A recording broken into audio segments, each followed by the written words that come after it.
Do you find yourself in a relationship where you just simply cannot give criticism? If you give criticism, it's flipped back on you, you're blame shifted, you are told that you are wrong, you are bad, you are in fact causing more harm than good, and in fact, you're the one causing the problems, not your mate. I'm Dr. David Hawkins, and I'm the director of the Marriage Recovery Center. And I want to talk about giving and receiving criticism.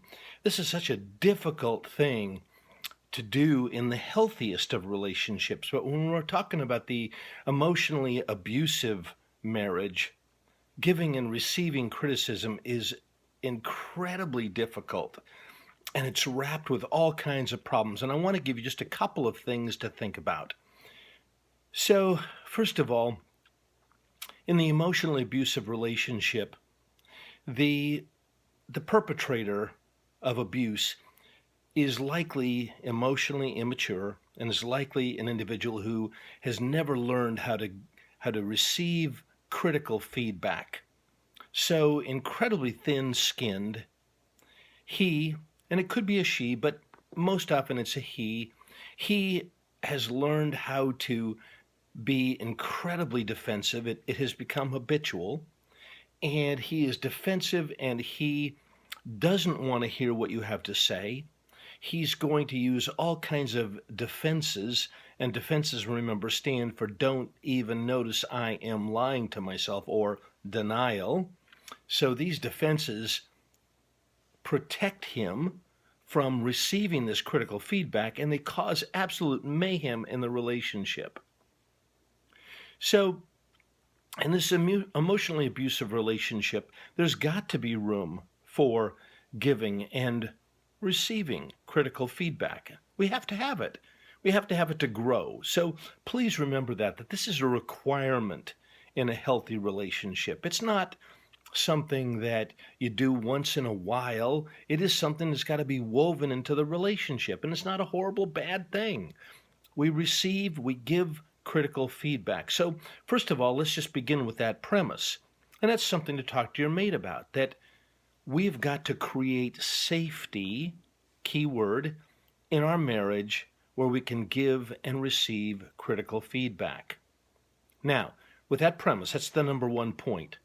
Our relationship has got to be healthy enough to tolerate critical feedback, where we tell our mate when we've been hurt. We tell our mate when something's not going right and we need change.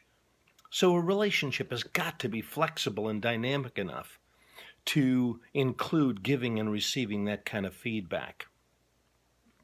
So you have that discussion. Secondly, there are some little tricks, techniques that many have found useful in being able to give and receive this kind of feedback once you've established that must happen in the relationship.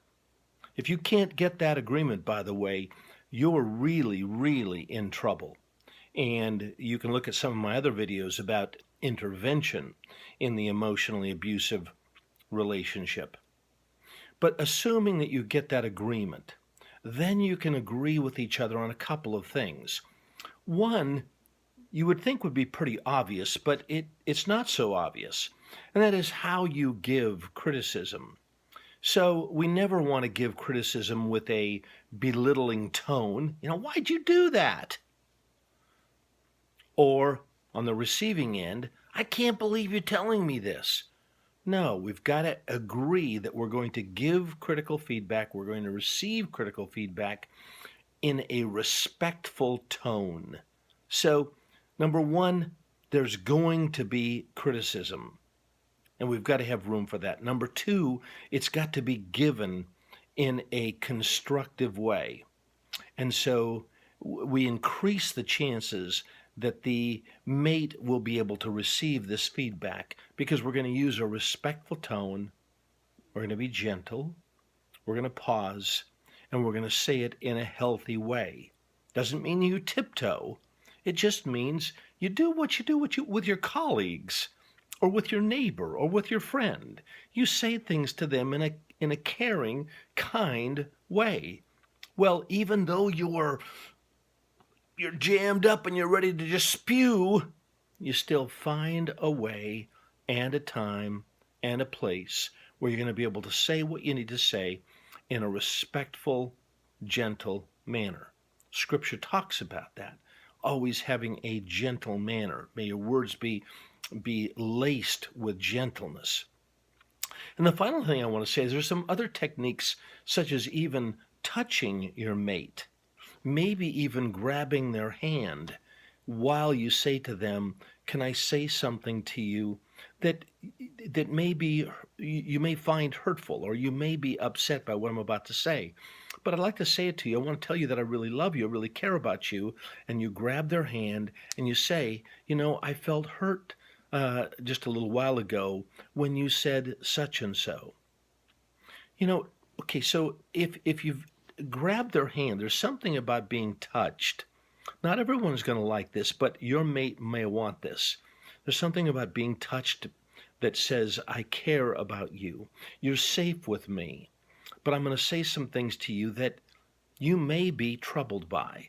You may even feel hurt by, but I need to say them. And then lastly of all, say it. Okay? Risk there being a bit of a rift. They may handle things poorly. You may have to pull away, and there may actually be a hurt on top of a hurt.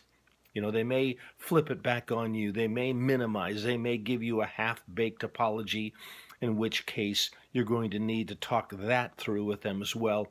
And the last thing I want to say is it's very likely that if this is a problem in your emotionally abusive relationship, you're going to need some professional help to help you walk through these different strategies and tools.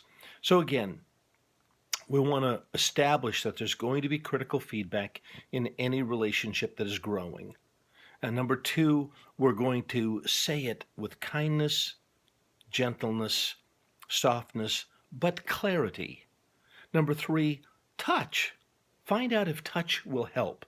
I like it when my wife grabs my hand and says to me gently, I didn't like it when you da-da-da-da, or I felt hurt when you did such and so. And then say it. Say it. You've got to be in a relationship where you do say it. Okay, I'm Dr. David Hawkins, and I'm doing a lot of videos on these kind of topics. If you're finding them helpful, please subscribe. Please tell other people about them. And you can contact us for more information on the work that we're doing on the emotionally abusive marriage. And you can find us at info@marriagerecoverycenter.com, or go to our website, marriagerecoverycenter.com. We are happy to hear from you. My personal email is drdavid@marriagerecoverycenter.com. We love to hear from you. We want to help you grow. Okay, God bless.